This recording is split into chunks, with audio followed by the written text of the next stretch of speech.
Mapagpalang araw sa bawat isa, muli tayong magtuturo sa isang mahal nating Katoliko patungkol sa mga katanungan nito at maaaring ito'y katanungan din ninyo. Tara, matuto tayo. Panoorin muna natin yung kanyang pagtatanong sa isang kapatid natin na Baptist. Tara! Anong mong reliyon nyo, bro? Baptist. Baptist, pwede ka matanong, bro? Di ba ang aral ng Baptist, once save, always save? Osas? Ibig sabihin, pag tinanggap mo si Kristo, gumawa ka ng kasalanan, ligtas ka pa rin, bro? Ibig sabihin, hindi naaalis si Kristo sa'yo. Hindi na. Ba't ang sabi sa 13.5 ng ikalawang Korinto, maliban na nga kung kayo itinakwil na? Sinong mas matalino sa inyo ni Pablo? Ikaw na nagsasabing hindi kayo itatakwil ni Kristo, si Pablo? Sino mas matalino sa inyo ni Pablo? O sa inyo lang, bro. Ano ba? Madali lang ang maligtas. Okay, so sa mga katanungan niya, nagkaroon siya ng 6 na katanungan. Una, tinanong niya, di ba ang relihiyon niyo Baptist? So, ayon sa pangunawa niya patungkol sa relihiyon, ay sinagot naman siya. At sunod niyang tanong, di ba ang aral ng Baptist ay osas? Alam mo, Jared, ang aral ng Biblia na itinuturo ng Baptist ay osas talaga naman o once save, always save. Ibig sabihin ng once save, always save, minsan ka naligtas, mananatili kang ligtas o ligtas ka magpakailan-kailanman. So, ang sabi ni Jared, ibig sabihin, pag tinanggap mo si Jesus, gumawa ka ng kasalanan, ligtas ka pa rin. Mali ka, kapatid na Jared, o kapatid na bilang Pilipino, mali ka kasi hindi ibig sabihin ng once save, always save ay pag tinanggap si Jesus, gumawa ka ng kasalanan, ay ligtas ka pa rin. Ang ibig sabihin ng once save, always save o osas, eternal security o kaligtasang magpasawalang hanggan o magpakailanman sapagkat ang binibigay ng Panginoon Diyos sa mga sumampalataya sa Kanya ay buhay na walang hanggan.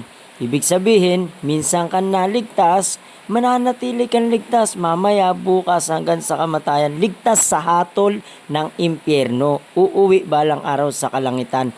Niligtas ng Diyos, kapag Diyos ang nagligtas, imposible ka pa mapahamak. Pero kung ang isip ninyo ay kaligtasang ginagawa ninyo na tao lamang, mga Romano Katoliko, wala talagang tunay na kaligtasan dyan. Tandaan mo, ang once save, always save, ibig sabihin niyan ay eternal security, kaligtasang magpasawalang hanggan. Mananatili kang ligtas, minsang tunay kang naligtas. Okay? So, hindi ganon ang ibig sabihin nun. So yung kasama sa kanyang tanong na pag tinanggap mo si Jesus, gumawa ka ng kasalanan, ligtas ka pa rin? Sinagot naman siya ng yes, ligtas ka pa rin.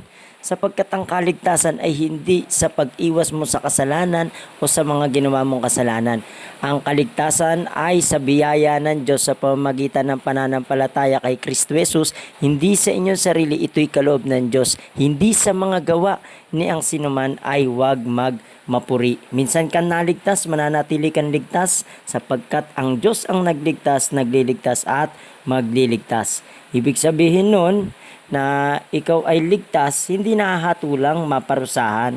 Tatandaan mo, merong kapangyarihan o karapatan na maging anak ng Diyos, yung tunay na mga naligtas sa sumampalataya sa Kanya. Tagapagmana ng kalangitan, iniingatan ang kanilang kaligtasan sa kapangyarihan ng Diyos, pinapatnubayan ng banal na Espiritu na sila ay mga anak ng Diyos. At may katibayan ng tatak ng banal na Espiritu.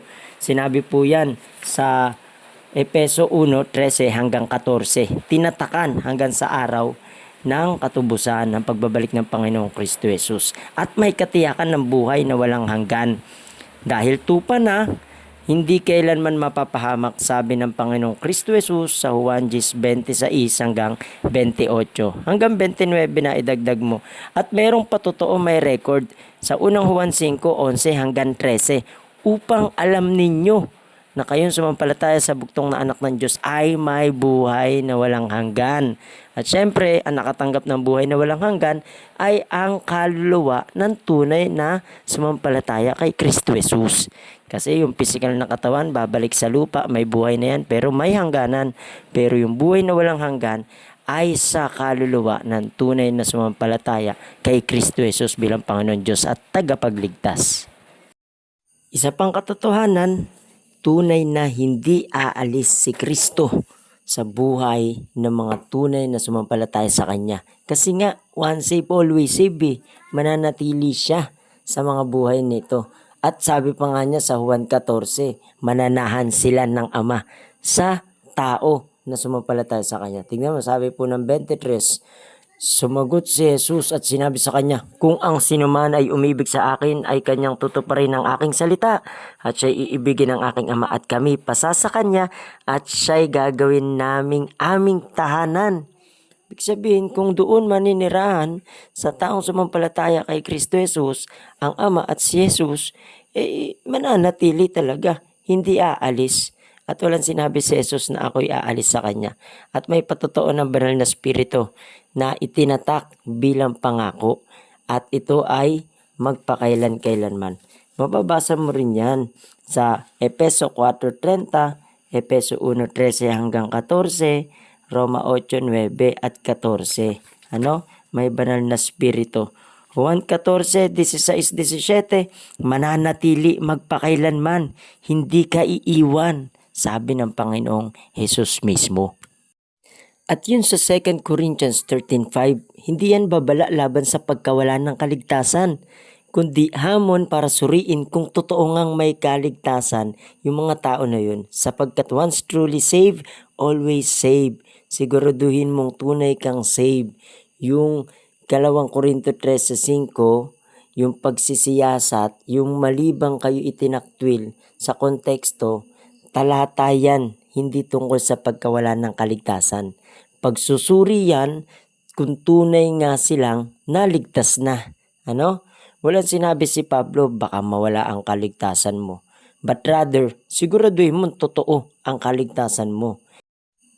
Kaya inyong pakatatandaan, maraming katibayan na hindi nawawala ang tunay na kaligtasan. John 10:28-29, Romans 8:38-39, nothing can separate us from the love of God. Kaya naman, panghawakan natin yung katotohanan na yan. So, itutuloy natin ito sa ibang pagkakataon at maganda yun atin na pag-usapan. So, sinagot si Jared, hindi niya lang matanggap yung sagot sa kanya ng simple nung isang baptist at yung baptist na yun ay naparoon para mamahagi ng babasahin. Madali ang kaligtasan, pinadali na ng Panginoong Hesus. Sampalatayanan mo. Bilang pagtatapos, tandaan, ang once save always save ay turo ng Biblia at si Jesus kailanman hindi naaalis sa sino man at hindi babawiin ang kaligtasan na yan. So, hindi itinatakwil ang tunay na mga anak ng Diyos na sumampalataya sa Kanya at mananahan siya balang araw sa kalangitan. Once save, always save. Ibig sabihin, maligtas ka ngayon, mananatili kang ligtas.